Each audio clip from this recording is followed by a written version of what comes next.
que vamos a tratar particularmente es la cuestión, vamos a hacer esta plática enfocada al derecho a la transfusión y quién no quiere transfundirse. Pues bien, les presento un poco de estadística. Nosotros investigamos y tenemos que diariamente alrededor de 5,000 unidades de sangre se donan diariamente. Esto no es suficiente, evidentemente necesitamos más donación y qué bueno que se esté haciendo este congreso y ojalá se sumen más universidades para que podamos cumplir con los objetivos de invitar a la gente a que done más sangre. En general tenemos captados que alrededor de 4 o 5 millones de personas reciben sangre o sus hemoderivados. De estos últimos se transfunden más de 22 millones, encontrándose alrededor del 67% de dichas transfusiones son innecesarias. ¿Qué es lo que debemos de hacer? ¿Qué es lo que debemos procurar desde el punto de vista legal? Y porque ¿qué nos enfrentamos muchas veces cuando la gente no quiere transfundirse? También hay muchos médicos que de alguna manera tienen un dilema de conciencia para transfundir o no transfundir de acuerdo a sus creencias particularmente religiosas. Aquí, desafortunadamente, la cuestión, bueno, vamos a meter a esta situación de la objeción de conciencia que ya básicamente la Corte la echó por los suelos, ya en este momento hay un vacío legal y por tanto la objeción de conciencia para el profesional de la salud ahorita es inexistente. De alguna manera, si se llega, no se puede omitir el realizar algún procedimiento o dar una atención en base a una objeción de conciencia. Pero bueno, les digo, no nos vamos a meter en muchas de estas situaciones porque es más complejo y no es el tema de la situación. ¿Qué pasa si el profesional de la salud se encuentra ante un caso de que el paciente no quiere transfundirse? ¿Lo transfundo, no lo transfundo? ¿Le tengo que respetar el derecho que tiene el paciente, la autodeterminación, o tengo que respetar el derecho a la vida, que es lo que está de alguna manera garantizada por nuestra Constitución? Eh, Son derechos que de alguna manera se van sobreponiendo unos sobre los otros y si bien el paciente tiene la autonomía, la autodeterminación, lo cierto es también que tiene el derecho a la salud y el derecho a la vida. Y este derecho está por encima de lo que es este derecho a la autonomía. Pues bien,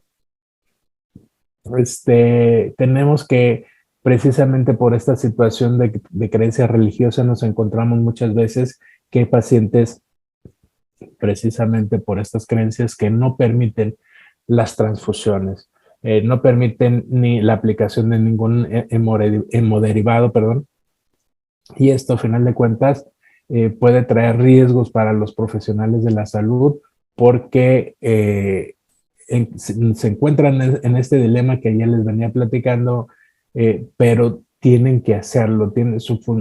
La función del profesional de la salud es tratar de salvar la vida del paciente, tratar de restablecer la salud del paciente, aun cuando el paciente no lo quiera, porque, bueno, ahorita vamos a hablar. Particularmente estamos refiriéndonos a los testigos de Jehová.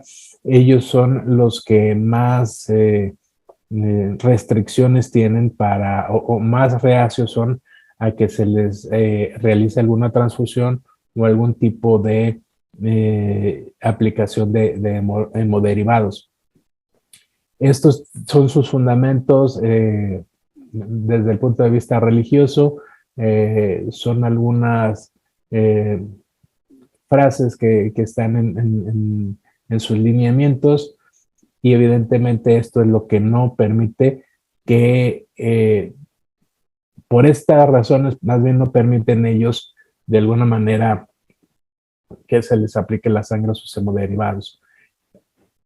Ellos tienen la prohibición absoluta de que se les aplique cualquier tipo de sangre o de sus hemoderivados.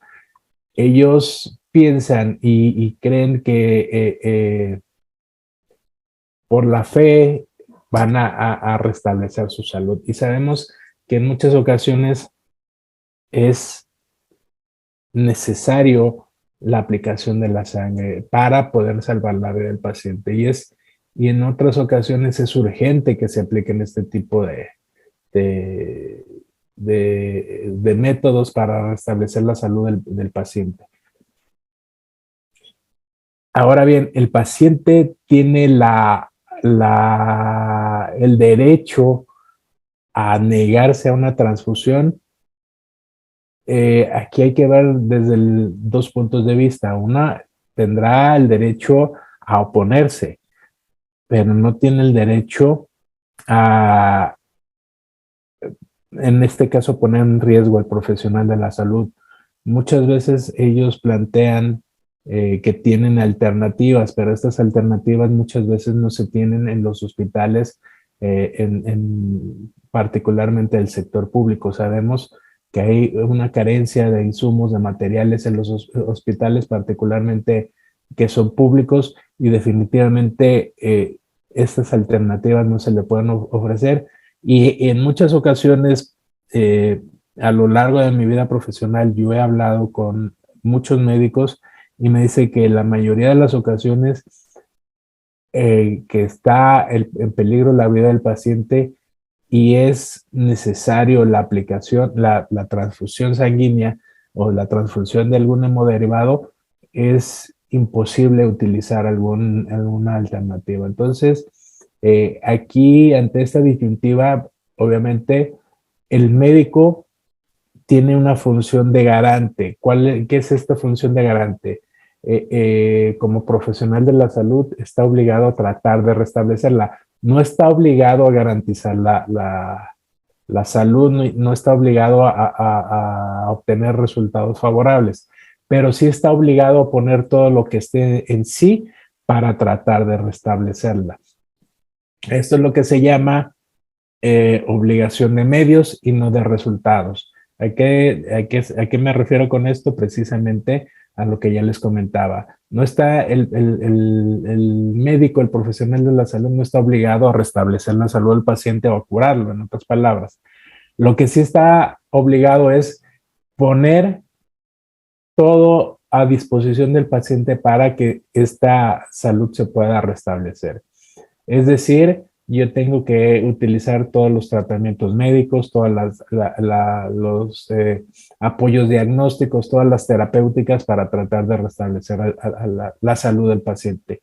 No estoy obligado a curarlo porque sabemos que la medicina muchas veces no va a dar estos resultados. ¿Por qué? Por las condiciones naturales del paciente, por la evolución natural de la enfermedad. Hay algunas patologías que son sumamente complicadas y precisamente por eso el profesional de la salud no se le puede obligar, pero sí se le puede obligar a proporcionarle todas las alternativas que estén al alcance del paciente para que estos puedan de alguna manera restablecer su salud.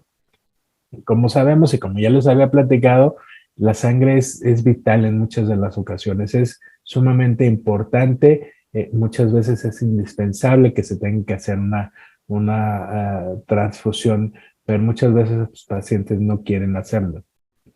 Nosotros tenemos aproximadamente contemplados que hay más de 1000 diferentes grupos religiosos que se consideran cristianos en todo el mundo y solo los testigos de Jehová plantean la no aceptación de la introducción de sangre por cualquier vía.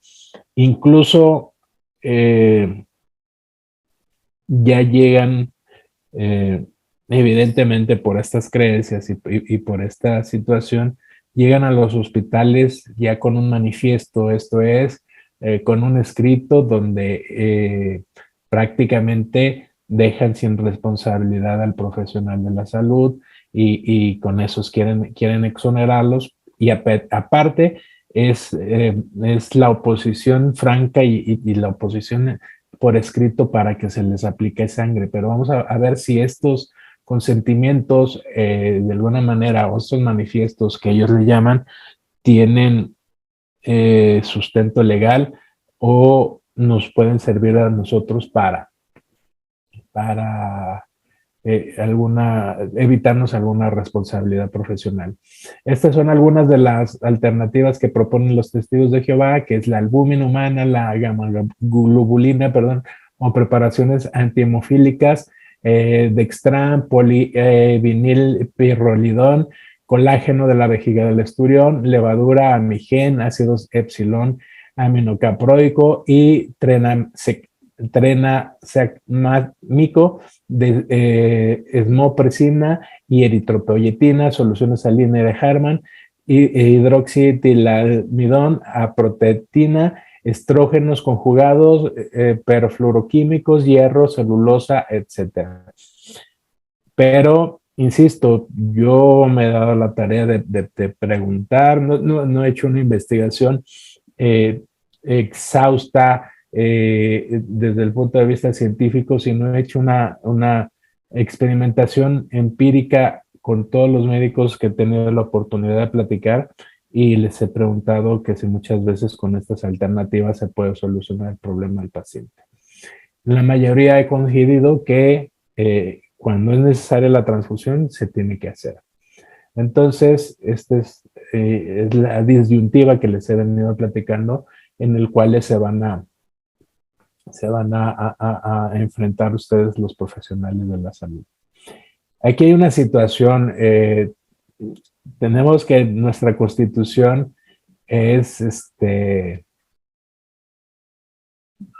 maneja varios principios, tutela varios derechos, y aquí vamos a hablar del principio de igualdad. Será válido que si la gente no dona sangre, también ellos se beneficien de una transfusión. Bueno, a final de cuentas, esta situación no tenemos nosotros que planteárnoslas. A final de cuentas, todos los pacientes requieren una atención con calidad y con calidez por parte de los profesionales de la salud. Si uno no dona, digo, sería lo ideal que todas las personas estuvieran conscientes de lo que implica la donación sanguínea y de órganos en general, porque también tenemos una tremenda falta de conciencia de donación de órganos. Pero bueno, uno no puede de alguna manera plantearse esta situación y no o evitar o discriminar a la gente que no ha hecho donaciones. Entonces, esta cuestión no podemos de alguna manera hacerla a un lado. También no podemos nosotros, como profesionales de la salud, de alguna manera basarnos en las peticiones del paciente, porque les voy a poner un ejemplo. Si el paciente dice que no quiere recibir una transfusión sanguínea, es lo mismo que el paciente llegue y les solicite un tratamiento en específico. Ejemplo, yo voy como paciente y le digo al médico, ¿sabes qué? Tengo un problema, me duele en mi estómago, pero quiero que me recetes este medicamento, este otro, y quiero que me des estas pastillas y quiero que me apliques estas inyecciones. Evidentemente esto no es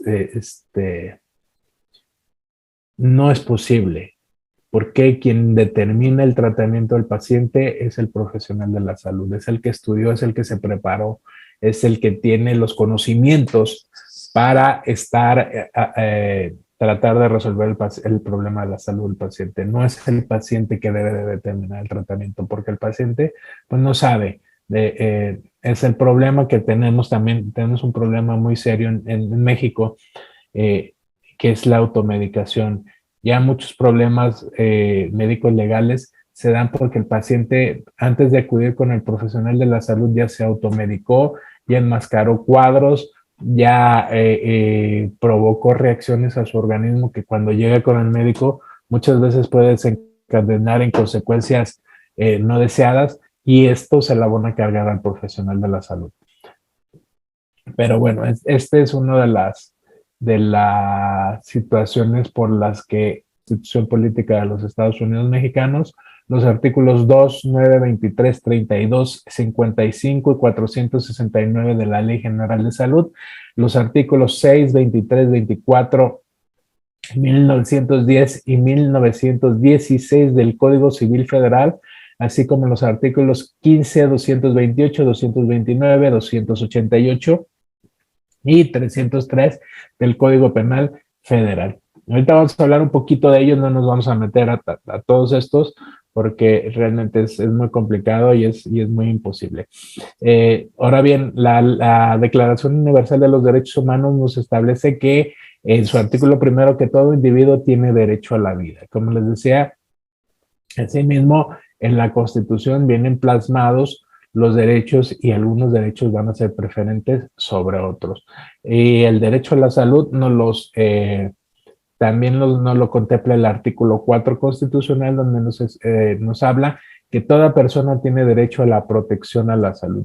Este lo vamos a dejar, el artículo es muy amplio, pero particularmente para lo que nos interesa, es el único que vamos a mencionar. El artículo 24 también de nuestra Constitución dice que toda persona tiene derecho a la libertad de convicciones éticas, de conciencia y de religión, y a tener o adoptar en su caso la de su agrado, siempre que no constituyan un delito o falta penados por la ley. Aquí estamos hablando de dos derechos, el derecho del paciente y el derecho a la salud del paciente y el derecho a la libertad de convicciones. Pero el paciente, y vamos a ver más adelante, que ya incluso nuestros órganos de control jurisdiccional, es decir, nuestros tribunales, ya han destacado que el paciente no tiene el derecho de alguna manera de arriesgar su vida o de hacer valer otros derechos por encima de este derecho de protección a la vida o a la salud. Tenemos que todos los actos religiosos de culto público se celebrarán ordinariamente en los templos. Los que extraordinariamente se celebren fuera de estos se sujetarán a la ley reglamentaria. ¿Esto qué significa? Que las creencias religiosas se van a quedar en los templos. Las reglas de la sociedad civil se tienen que seguir fuera de estos. Digo, también incluso en los templos algunas situaciones, pero esto vamos enfocándolo a la libertad de culto. Cuando los pacientes se niegan a recibir un tratamiento, consideran que se encuentran ejerciendo sus derechos a la libertad religiosa, a la autodeterminación y al libre desarrollo de la personalidad. Al negarse, se afectan otros derechos fundamentales como es la salud y por consiguiente la vida. Esto es lo que les venía comentando. Ellos podrán argumentar que tienen el derecho a la autodeterminación, a la autonomía, pero estos derechos no pueden estar encima por los derechos a la salud y a la vida. Y como les comentaba, ustedes como garantes, es decir, como quienes están obligados a tratar de restablecer la salud y a tratar de salvar la vida del paciente, tienen que resguardar o sobreponer los derechos que les estoy mencionando, que son los derechos a la vida y a la salud, por encima de lo que son los derechos de autodeterminación y los derechos a la libertad religiosa. El Código Civil, estamos hablando de los ejemplos de la legislación que les hablé. El artículo 6 del Código Civil Federal nos dice que la voluntad de los particulares no puede eximir de la observancia de la ley. ¿Esto qué significa? Que el hecho de que el paciente diga que tiene ciertos derechos, tiene derechos a la autonomía, tiene derechos a la autodeterminación, esto no quiere decir que tiene el derecho de atentar contra su vida. Y el no transfundir esto a un paciente cuando sí lo requiere es atentar contra su vida. Particularmente aquí estamos hablando, vamos a hablar también de los menores. Dice el artículo 23 también del mismo Código Civil Federal que la minoría de edad, el estado de interdicción y demás incapacidades establecidas por la ley son restricciones a la personalidad jurídica que no deben menoscabar la dignidad de la persona y ni atentar contra la integridad de la familia. Esto se refiere a los hijos menores de los testigos de Jehová. Ellos no pueden decidir por sus hijos cuando son menores de edad respecto a que no se les debe de transfundir. Precisamente el derecho que sobresale es el derecho a la vida y el derecho a la salud. Y el artículo en 1910 nos dice, el que obrando ilícitamente o contra las buenas costumbres cause daño a otro, está obligado a repararlo, a menos de que demuestre que el daño se produjo como consecuencia de culpa o negligencia inexcusable de la víctima. Esto es que quien provoque este daño a la cuestión, a la persona, desde el punto de vista que no se le brindó la atención médica, va a ser la persona quien provocó el daño, quien debe de reparar las cosas, siempre y cuando no se trate de una negligencia o culpa inexcusable. ¿Qué significa esto? Que sea responsabilidad absoluta de la persona que propició este daño. Esto es que es del paciente. Ahora vamos a ver los aspectos desde el punto de vista penal. El artículo 228 nos habla que los profesionistas y artistas o técnicos y sus auxiliares, serán responsables de los delitos que cometan en el ejercicio de su profesión en los términos siguientes y sin perjuicio de las prevenciones contenidas en la Ley General de Salud o en otras normas sobre el ejercicio profesional. En su caso, este delito es el que nosotros tenemos identificado como el delito de responsabilidad profesional. Es cuando, este delito es cuando regularmente es el que se les persigue a los profesionales de la salud cuando los llaman a las fiscalías y particularmente cuando los profesionales de la salud se desempeñan en instituciones de carácter federal, como lo puede ser el IMSS, el ISSSTE, y en algunas otras instancias de carácter federal. Dice, además de las sanciones fijadas para los delitos que resulten consumados según sean dolosos o culposos, se les aplicará una suspensión de 1 mes a 2 años en el ejercicio de la profesión definitiva o en caso de reincidencia. Estarán obligados a la reparación del daño por sus actos propios y por los de sus auxiliares cuando estos obren de acuerdo con las instrucciones de aquellos. ¿Esto qué significa? Bueno, que evidentemente van a ser responsables también de sus subalternos, siempre y cuando se les dé la indicación, pero no nos vamos a enfocar, vamos a enfocarnos a lo que nos dice el delito. Serán responsables de los delitos que cometan en el ejercicio de su profesión. ¿Cuáles son los delitos en los que se puede incurrir el profesional de la salud al no realizar una transfusión? Aquí puede haber 2 delitos. Uno, el de lesiones, y otro, el de homicidio. Los dos van a ser desde el punto de vista culposo, son de carácter culposo. ¿Y cómo se van a dar estos delitos? Ustedes van a decir, es que a mí el paciente no me otorgó el consentimiento o se negó a recibir el tratamiento. Aquí estamos en una situación muy, muy sencilla. Insisto, el paciente no puede determinar el tratamiento y ustedes están obligados a tratar de restablecerlo, pero no, el tratar no implica yo se lo propuse y él se negó. Si estamos en un caso de urgencia, tenemos que actuar inmediatamente y tenemos que tratar de resolver esta situación, porque aquí estamos hablando de que estos delitos se puede considerar o se pueden catalogar como negligencia por omisión. Como ya les comenté, el médico queda obligado a ofrecer al paciente métodos alternativos para la recuperación de células o el uso de eritropoyetina. Y como ya les había mencionado, muchas veces en instituciones públicas no se tiene no se cuenta con estos recursos. Y aparte en instituciones públicas tienen el problema o tienen la situación que no pueden solicitarle al paciente este tipo de alternativas, este tipo de medicamentos, este tipo de sustitutos, porque también se enfrentan a situaciones de carácter administrativo. Entonces, la opción es cuando así lo requiera, se tiene que hacer la transfusión. Como les comentaba, ellos cuentan con un consentimiento informado para no transfundir. Este consentimiento no les sirve, porque en otras palabras, sí se los voy a poner simple y sencillamente. En nuestra legislación, sí se privilegia el derecho a la salud y el derecho a la vida. No hay un derecho a la muerte. Por lo tanto, si ustedes le salvan la vida a un paciente, no se les va a juzgar porque ustedes le salvaron la vida al paciente, y particularmente desde el punto de vista penal. ¿Qué significa esto?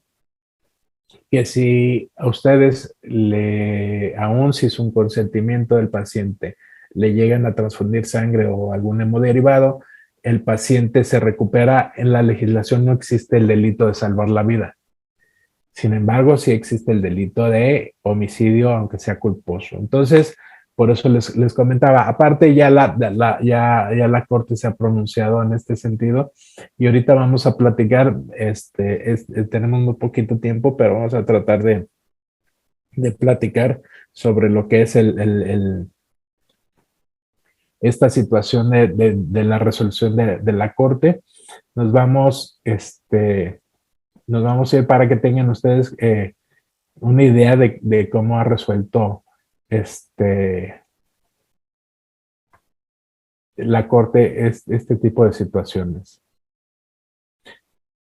Ok, ¿qué debemos de hacer cuando un paciente se niega? Aquí, evidentemente, no podemos negar la atención. Si se trata de un tratamiento electivo, aquí sí puede aplicar lo del el consentimiento. Cuando se trata de un procedimiento programado, si el paciente desde un momento no acepta a transfundirse, esto significa que está rechazando su atención, porque, insisto, ellos no pueden decir cuál tratamiento se les debe de aplicar. Entonces, al no aceptarlo, están rechazando este tratamiento, esta propuesta de atención médica, y por lo tanto son libres de buscar una segunda opinión. Si se trata de un caso de urgencia, y vamos a entender como el caso de urgencia como todo problema médico quirúrgico agudo que ponga en peligro la vida o la pérdida o la función de algún órgano y que requiera la atención inmediata. En este caso, nosotros tenemos que actuar como profesionales de la salud y se tiene que tratar de restablecer la salud del paciente. ¿Qué significa esto? Que el consentimiento viene a pasar a segundo término. Si el paciente no está en posibilidad de otorgar el consentimiento, se va a dejar constancia en el expediente clínico por parte del profesional de la salud y en compañía de otro médico, para hacer constar esta urgencia, que es una urgencia real y que se tuvo que actuar en consecuencia con el paciente. Déjenme, este es el antecedente que les decía. El juez ordena dar transfusión a un menor con leucemia pese a ser testigo de Jehová. Esto sucedió hace 1 o 2 años, o 3, perdón.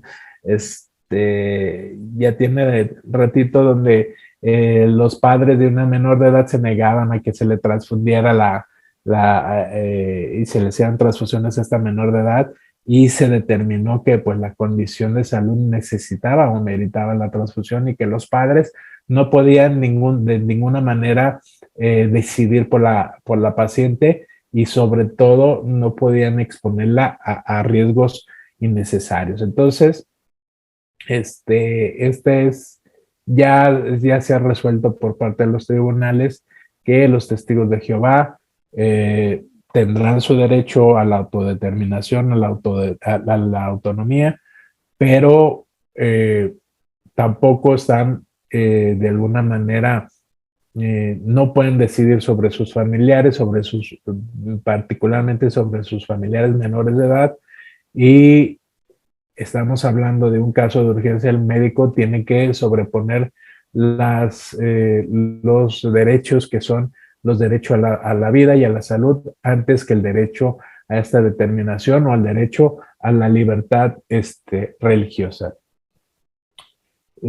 Pues bien, creo que hasta aquí lo dejamos, ya estamos sobre el tiempo y vamos a abrir un pequeño espacio de preguntas y respuestas si nos permiten el tiempo.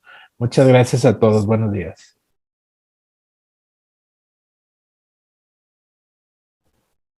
Bueno, viendo que no hay preguntas, a nombre de la Universidad Autónoma de Aguascalientes y en colaboración con el Banco de Sangre Universitario, el doctor Rafael Macías Peña, le otorgamos la presente constancia virtual a usted, licenciado José Óscar Alejandro Alcaraz Paz, por su participación en este 9º Congreso. Y pues nada más agradecerle y fue un honor tenerlo con nosotros. Muchas gracias, doctor Samuel. Muchas gracias a la Universidad de Aguascalientes y